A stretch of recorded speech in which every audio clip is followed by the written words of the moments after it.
आपका स्वागत है। आज हम चर्चा करेंगे केंद्रीय बजट 2023-24 की। आगामी एक वर्ष में जितनी भी परीक्षाएं आने वाली है उनमें सबसे महत्वपूर्ण है केंद्रीय बजट। ठीक है, तो इस पर ही हम आज चर्चा करेंगे। 2023-24 का जो बजट है ये 1 फरवरी 2023 को प्रस्तुत किया गया था। किसके द्वारा? वित्त मंत्री निर्मला सीतारमण के द्वारा। ठीक है जी। इसमें कुछ उपलब्धियां बताई गई हैं 2014 से अब तक की, पिछले 9 साल की कुछ उपलब्धियां बताई गई हैं। वो कौन कौन सी हैं ये पूछा जा सकता है यहाँ पर। ठीक है, तो इसको हम थोड़ा सा ध्यान से देखेंगे। इसमें कहा गया है कि 2014 के बाद जो है स्वच्छ भारत मिशन के तहत 11.7 करोड़ घरेलू शौचालयों का निर्माण किया है सरकार ने। उज्ज्वला योजना के तहत 9.6 करोड़ एलपीजी कनेक्शन किए हैं। 102 करोड़ लोगों को 220 करोड़ कोविड टीकाकरण हुआ है। ठीक है, पीएम जनधन योजना के तहत 47.8 करोड़ बैंक खाते खोले गए हैं और पीएम सुरक्षा बीमा एवं पीएम जीवन ज्योति योजना के तहत 44.6 करोड़ व्यक्तियों के लिए बीमा किया गया है। ठीक है जी।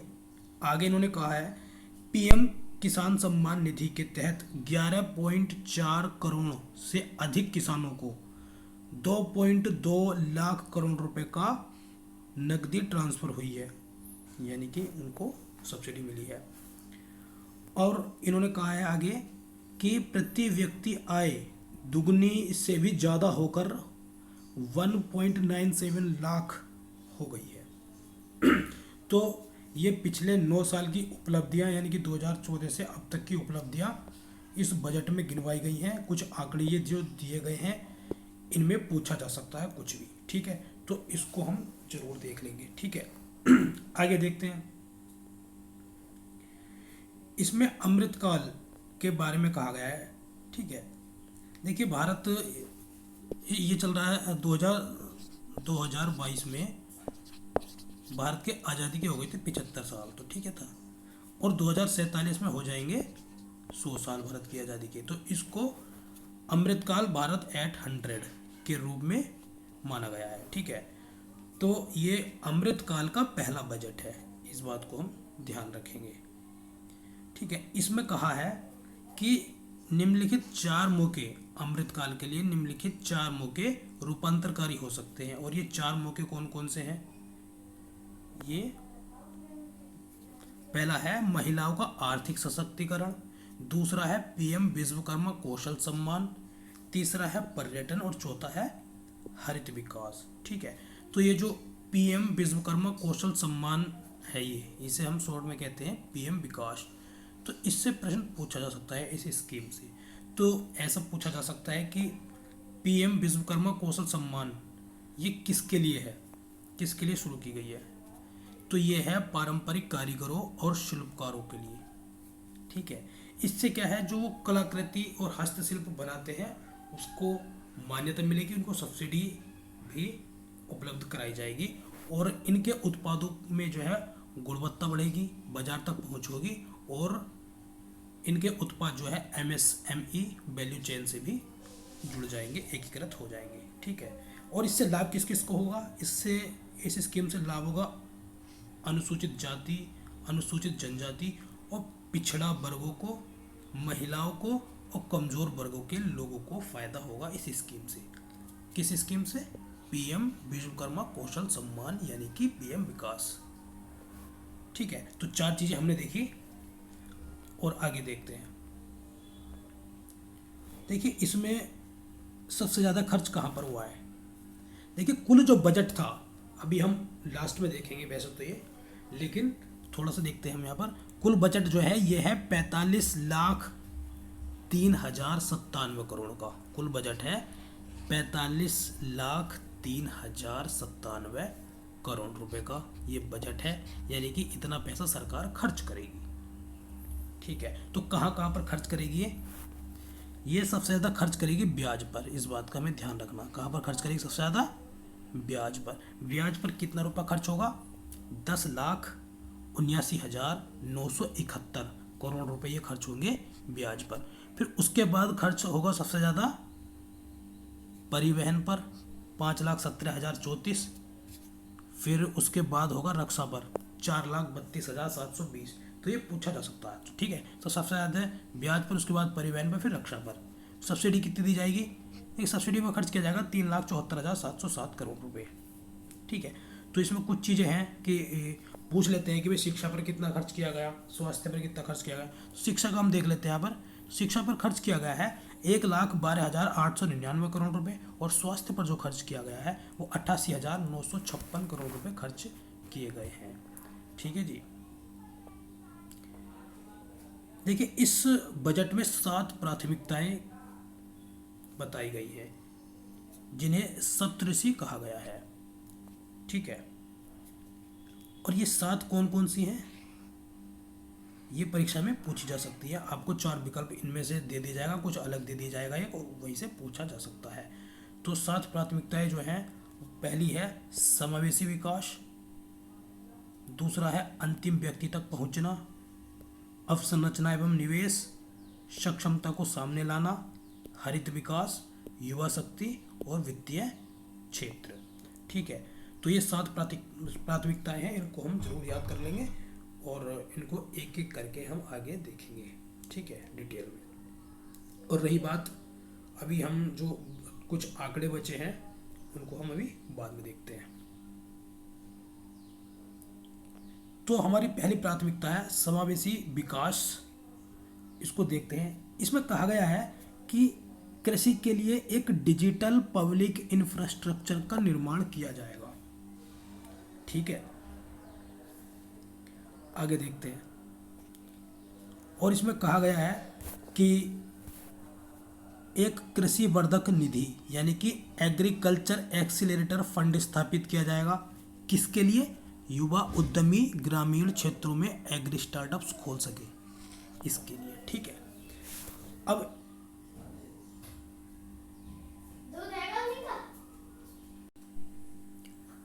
बजट भाषण में मोटे अनाज को कहा गया है श्री अन्न, श्री अन्न, तो ये पूछा जा सकता है, ठीक है। तो भारत को मिलेट यानी कि मोटे अनाज श्री अन्न के लिए वैश्विक केंद्र बनाने के लिए भारतीय बाजरा अनुसंधान संस्थान हैदराबाद को उत्कृष्टता केंद्र बनाया जाएगा, ठीक है। तो ये पूछ सकते हैं कि इसका जो श्री अन्न का वैश्विक केंद्र बन रहा है वो कहाँ पर स्थापित किया जाएगा, ठीक है। तो ध्यान रखना है हमें, भारतीय बाजरा अनुसंधान संस्थान हैदराबाद में। आगे देखते हैं। देखिए, कृषि ऋण को बढ़ा दिया गया है 20 लाख करोड़ तक किया गया है। किसके लिए?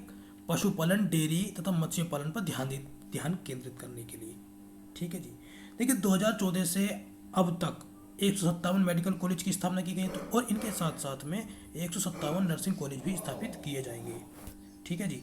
और 2047 तक सिकल सेल एनीमिया का उन्मूलन करने हेतु एक मिशन की शुरुआत की जाएगी, ठीक है। तो अब ये क्वेश्चन ये बनेगा, सिकल सेल एनीमिया का उन्मूलन का लक्ष्य कब रखा गया है? 2047 तक, ठीक है। आगे देखते हैं। इसमें कहा गया है कि फार्मास्यूटिकल्स में अनुसंधान और नवाचार को बढ़ाने के लिए उत्कृष्टता केंद्रों के माध्यम से एक नया कार्यक्रम शुरू किया जाएगा, ठीक है जी। आगे देखते हैं। और इसमें कहा गया है कि एक राष्ट्रीय डिजिटल पुस्तकालय स्थापित किया जाएगा, ठीक है। और ये जो है राज्यों को उनके लिए पंचायत तथा वार्ड स्तरों पर प्रत्यक्ष पुस्तकालय स्थापित करने और राष्ट्रीय डिजिटल पुस्तकालय संसाधन तक पहुंच बनाने के लिए इंफ्रास्ट्रक्चर उपलब्ध कराने के लिए प्रोत्साहित किया जाएगा राज्यों को, ठीक है जी। अब 7 प्राथमिकताएं थी हमारी। पहली प्राथमिकता हमने देख ली है समावेशी विकास। दूसरा देखते हैं अंतिम छोर व अंतिम व्यक्ति तक पहुंचना, ठीक है, अंतिम छोर तक पहुंचना। इसमें क्या कहा गया? इसमें कहा गया है कि जो पहले चलता था आकांक्षी जिला कार्यक्रम, ठीक है, तो आकांक्षी जिला कार्यक्रम की तर्ज पर आकांक्षी ब्लॉक कार्यक्रम शुरू किया जाएगा 500 ब्लॉकों में, ठीक है जी। और एक मिशन और शुरू कर रहे हैं, प्रधानमंत्री पीवीटीजी विकास मिशन, जो विशेष रूप से संवेदनशील जनजाति समूह हैं उनको कहते हैं शॉर्ट में पीवीटीजी। तो इसके लिए ही प्रधानमंत्री पीवीटीजी विकास मिशन शुरू किया जाएगा। और ये मिशन जो है अगले 3 वर्षों में 15,000 करोड़ रुपए की राशि इस पर खर्च की जाएगी। ठीक है जी, चलिए जी आगे देखते हैं। भारत श्री यानी कि, एक मिनट,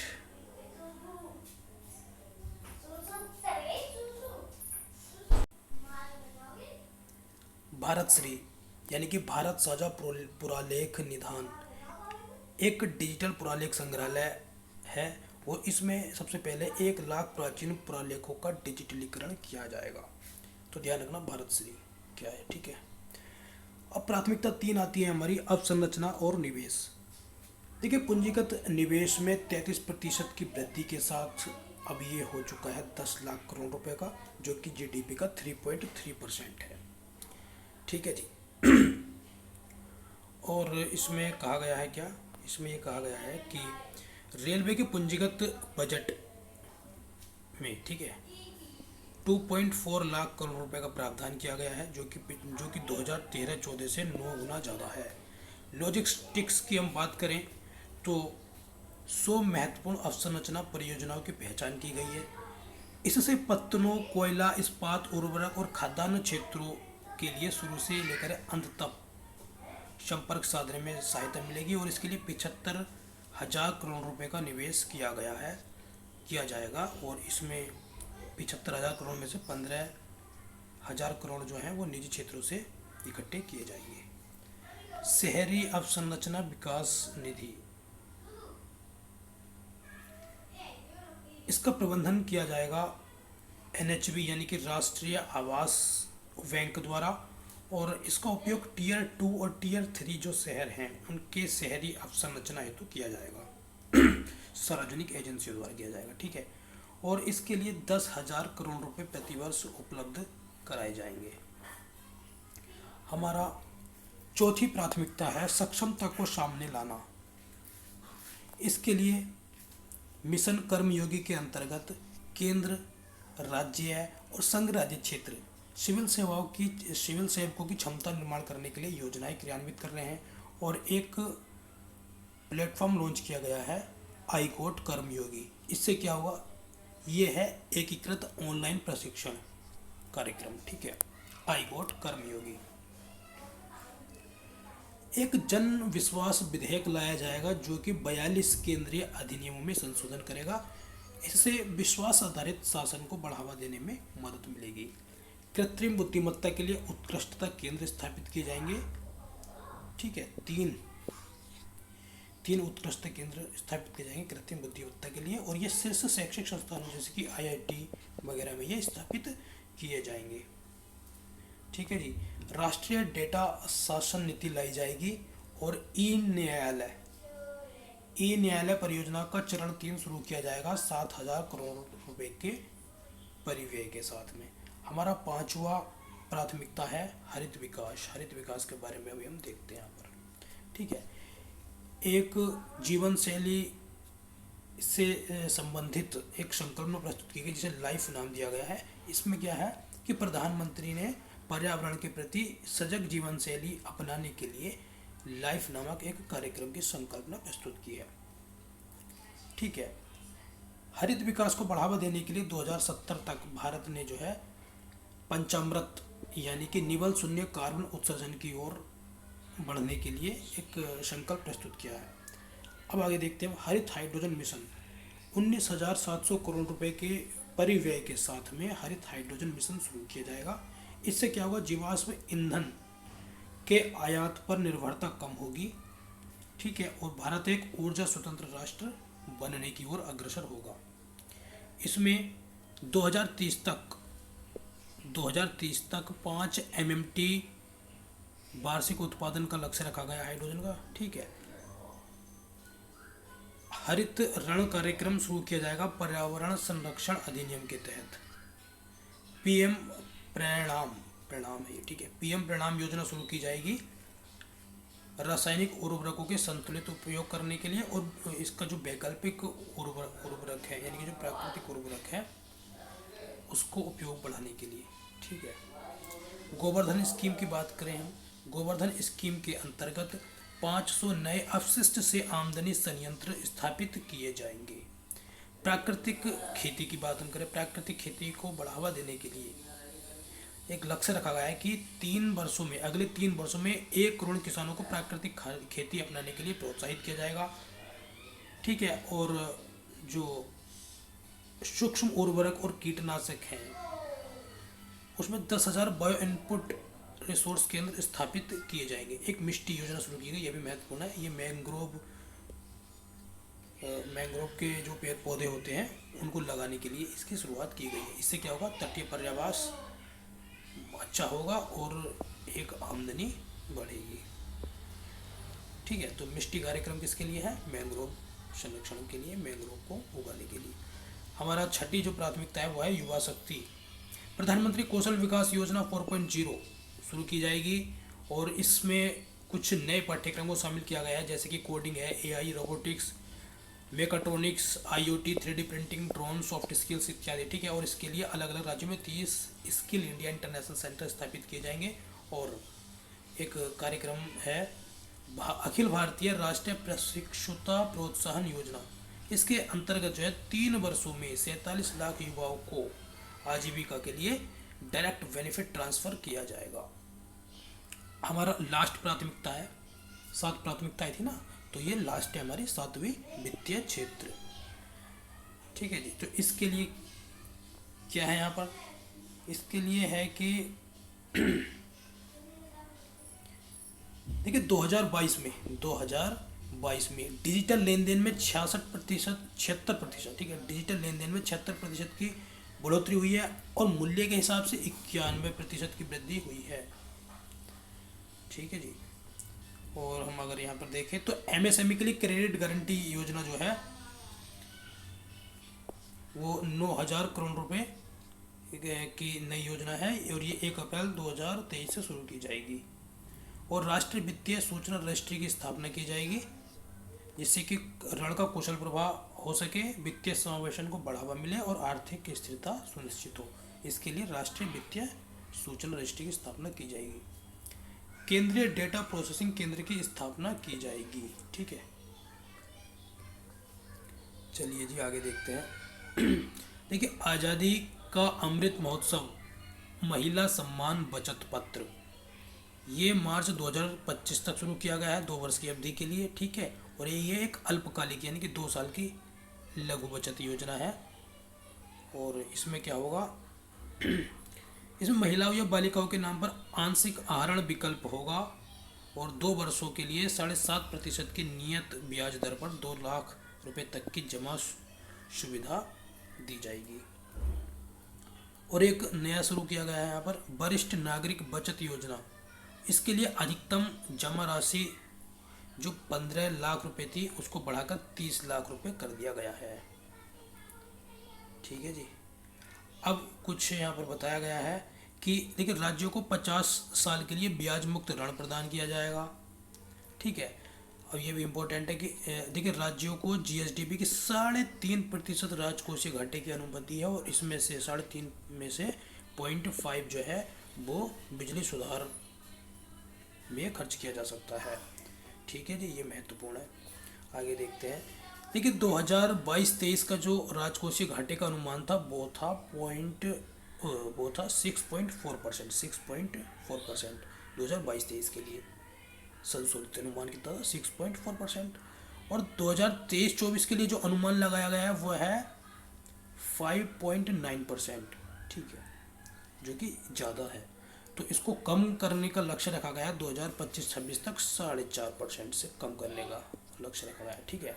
तो ये भी आंकड़े बहुत महत्वपूर्ण है, इनको याद जरूर कर लेना है। और देख कुल बजट तो हमारा पता ही है, हमारा 45,03,097 करोड़ रुपए का बजट है। ठीक है जी। अब यहाँ पर हमने ये देख लिया था। अब हमारा कुछ थोड़ा सा और कुछ अगर बचा हो तो उसे देख लेते हैं हम। ठीक है। तो हमारा जो 45,03,097 करोड़ रुपए का बजट है और इसमें से जो राजकोषीय घाटा हमने भी देखा था, राजकोषीय घाटा कितना था 17,86,000 816 करोड़ रुपये राजकोषीय घाटा है। और कितना 2023-24 के लिए अनुमान कितना है 5.9% का है। ये है 2022-23 का 6.4% है। ठीक है जी। प्राथमिक घाटा कितना हमारा 2.3% है। कितना है 7,06,845 करोड़ रुपए का। ठीक है जी। अब कितने रुपए कहाँ से आता है कहाँ खर्च होता है उसको देख लेते हैं। देखिए जो सबसे ज़्यादा हमारा पैसा खर्च होता है वो जाता है उधार और अन्य देयताओं में जाता है। अगर मान लीजिए 1 रुपया अगर आ रहा है, ठीक है, तो सबसे ज़्यादा कहाँ से आ रहा है। ठीक है, सबसे ज़्यादा आता है हमारा उधार और अन्य देयताओं से 34%। ठीक है, निगम कर से कितना आता है 15%, और आय कर से 15, केंद्रीय उत्पाद शुल्क से 7%, सीमा शुल्क से 4, जीएसटी और अन्य से आता है 17।